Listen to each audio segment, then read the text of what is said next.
Experiment के setup पे directly jump करने से पहले एक बार थ्योरी जो होता है इसका रिफ्रैक्शन का, उसको हम फटाफट समझ लेते हैं, ताकि हम जब एक्सपेरिमेंट करें तो हमें किसी भी तरह की कोई भी प्रॉब्लम ना हो। तो फटाफट देख लीजिए, यहाँ पे सेटअप है आपके पास। ये जो आपके पास रेक्टेंगुलर बॉक्स जैसा दिख रहा है, उसे हम एक तरीके से मीडियम के नाम से जानेंगे। बोले तो कुछ भी ग्लास स्लैब हो सकते हैं। यहाँ पे अभी जनरली आपको एक्सपेरिमेंट का सेटअप दिखाऊंगा, उसमें मैंने पानी भर दिया, वाटर से फिल कर दिया। तो अंदर का मीडियम होने वाला है, जो कि डेंसर वाला पार्ट होने वाला है, डेंस होने वाला है। बाहर में ऑफ कोर्स एयर है, तो उसको हम क्या कह रहे हैं, रेयर मीडियम कह रहे हैं, और कुछ नहीं, सिंपल सा लॉजिक है। आगे की बात करते हैं। तो आप लोगों ने पढ़ी रखा है कि आपके पास इंसिडेंट रे होंगे, और ये जो येलो वाला जा रहा है आपके पास वो रिफ्रैक्टेड रे है। ये इंसिडेंट रे हो गया, ये आपके पास रिफ्रैक्टेड रे हो गया, और ये जो डॉटेड लाइन से आपको मैंने परपेंडिकुलर लाइन दिखाया ये वाली, वो आपके पास नॉर्मल। ठीक है, तो आप लोगों ने जो फर्स्ट लॉ कहता है इसका, वो सिंपल ये कहना है कि ये जो इंसिडेंट रे, रिफ्रैक्टेड रे और नॉर्मल है, वो तीनों एक ही प्लेन पे लाई कर रहा है। तो इसको आप एक प्लेन समझ लीजिए स्मार्ट बोर्ड को, और ये एक प्लेन है, उसी प्लेन में ये तीनों ही आपके पास लाइक कर रहे हो। अगर आप नोटिस भी करें तो ये तीनों सिंपल एक ही पॉइंट में लाइक कर रहा है, तो ऑफकोर्स इस प्लेन पे तो लाइक करेगा ही करेगा, और कोई ऑप्शन है भी नहीं। आगे ये आपको पता है एंगल ऑफ इंसिडेंस कहते हैं, इसको एंगल ऑफ रिफ्रैक्शन कहते हैं।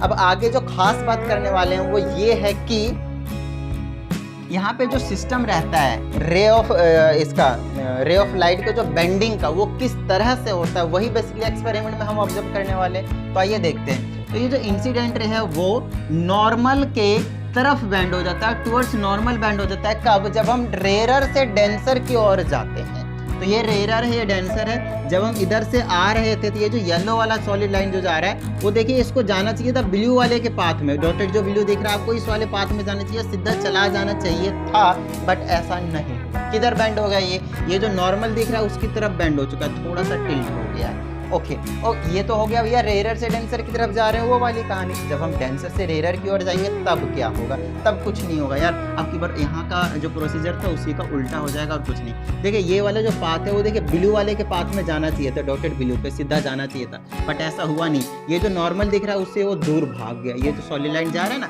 वो इधर चला गया। ये कहानी है आपके पास, इसको इमर्जेंट रे कहा जाता है, इमर्जेंट रे कहते हैं सिंपली। अच्छा, एक खास बात यहाँ पे आपको समझ में आनी चाहिए, ये जिधर जाना चाहिए था, ये और ये दूसरा वाला जिधर गया है, इन दोनों के जो बीच की को जो डिस्टेंस होता है, बेसिकली ये दोनों ही लाइन हमेशा पैरेलल निकलते हैं। क्या होता है? ये पैरेलल, और डिस्टेंस हमेशा सेम होते हैं, जिसकी वजह से ये जो डिस्टेंस है उसको एक नाम दिया गया है लेटरल शिफ्ट, या फिर लेटरल डिस्प्लेसमेंट कहा जाता है इस वाले को। लेटरल डिस्प्लेसमेंट या फिर लेटरल बेसिकली शिफ्ट कह दीजिए। तो कुछ इस तरह की कहानी है इस वाले डिस्टेंस के नाम का।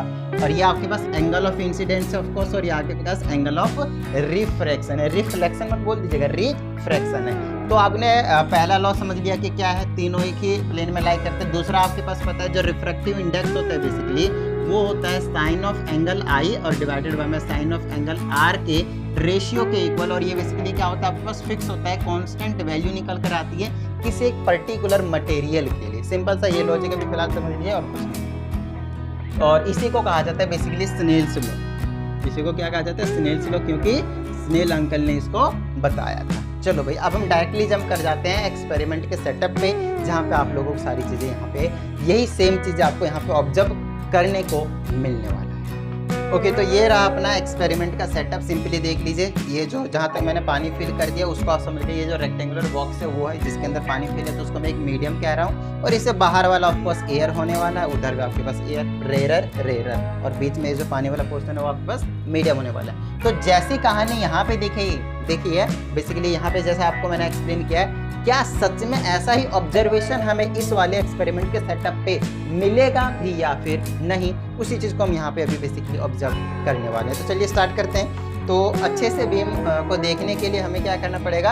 अंधेरा कायम करना पड़ेगा। तो चलिए अंधेरे की ओर चलते हैं और सबको हम यहाँ पे बंद कर देते हैं। तो इधर आ जाओ एक बार। तो मुझे पता है अभी आप लोगों को कुछ नहीं दिख रहा होगा, बट यहाँ से एक रे दिखाऊंगा। पहले ये देख लीजिए ऊपर, ये जो रे दिख रही है ना, ये बिल्कुल साफ पाथ दिख रहा है, इसका कैमरे में दिख रहा है ना? ठीक है, ओके। तो ये जो पाथ है आपको बहुत अच्छे तरीके से विजिबल होगा, आपको इसी को बेसिकली नोटिस करना है और कुछ नहीं है। आइए यहाँ पे नोटिस करवाता हूँ मैं। तो ये आपके पास स्क्रीन है, ये वाला पाथ देखिए पहले। यहाँ से सिर्फ आपको अभी सिर्फ इतना ही ऑब्जर्व करने की जरूरत है, यहाँ से लेकर यहाँ तक का ये वाला जो पाथ है वो देख लीजिए बहुत अच्छे तरीके से। ये मैंने कुछ एंगल में मार रखा है, देखिए एक डायरेक्ट मारूंगा तो सीधा चला जाएगा, ये वापस भी नहीं आएगा। अगर मैं स्ट्रेट मारता हूँ तो कुछ इस तरीके से।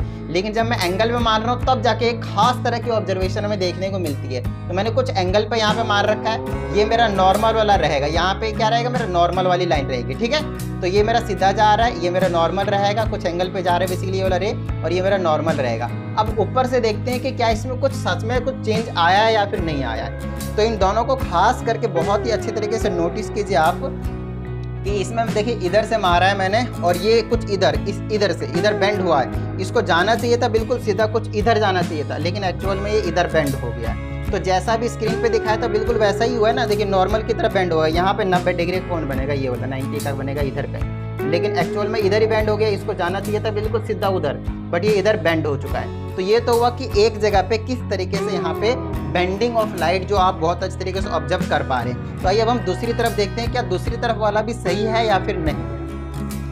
ओके, तो यहाँ से अगर आप नोटिस करें तो इस वाले पॉइंट से इमर्जेंट हो रहा है, मान लीजिए ये वाला पॉइंट आपके पास इमर्जेंट का, यहाँ पे 90 डिग्री का एंगल बनाएंगे तो आपकी बार अवे फ्रॉम नॉर्मल जाना चाहिए, यहाँ से है ना, नॉर्मल से दूर भागना चाहिए। तो इस वाले पाथ को ऑब्जर्व किए जो रिफ्रैक्ट होके बाहर जा रहा है बिल्कुल, जिसको मैं एवरेजेंट रे कह रहा था बिल्कुल लास्ट वाला, वो बहुत अच्छी तरीके से देख लीजिए किस तरह से ये पाथ को फॉलो करते हुए आगे को जा रहा है। नॉर्मल यहाँ पे सिंपल एक परपेंडिकुलर लाइन रहेगा, लेकिन इससे दूर भागा जा रहा है, बिल्कुल बहुत ही ज्यादा क्या हो रहा है, ये दूर भागा जा रहा है। बहुत अच्छे से देख लीजिए। तो कहीं ना कहीं अगर आपने यहाँ पे बहुत अच्छे तरीके से नोटिस किया हो तो आपको एक खास बात पता चली होगी कि खास बात तो खैर क्या ही, जो मैंने आप लोगों को यहाँ पे एक्सप्लेन किया ठीक एग्जैक्टली वही चीज आपको यहाँ पे भी देखने को मिला है। इसका मतलब ये है कि साइंस सही, हाँ साइंस सही है, और जो हमें पढ़ाया जा रहा है वो बिल्कुल भी सही है, बिल्कुल ही सही है बेसिकली।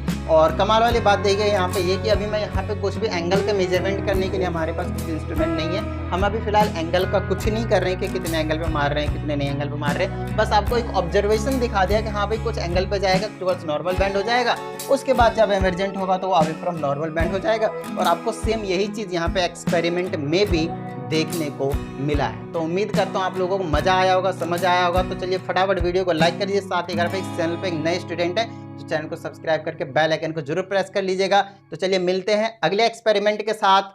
जय हिंद।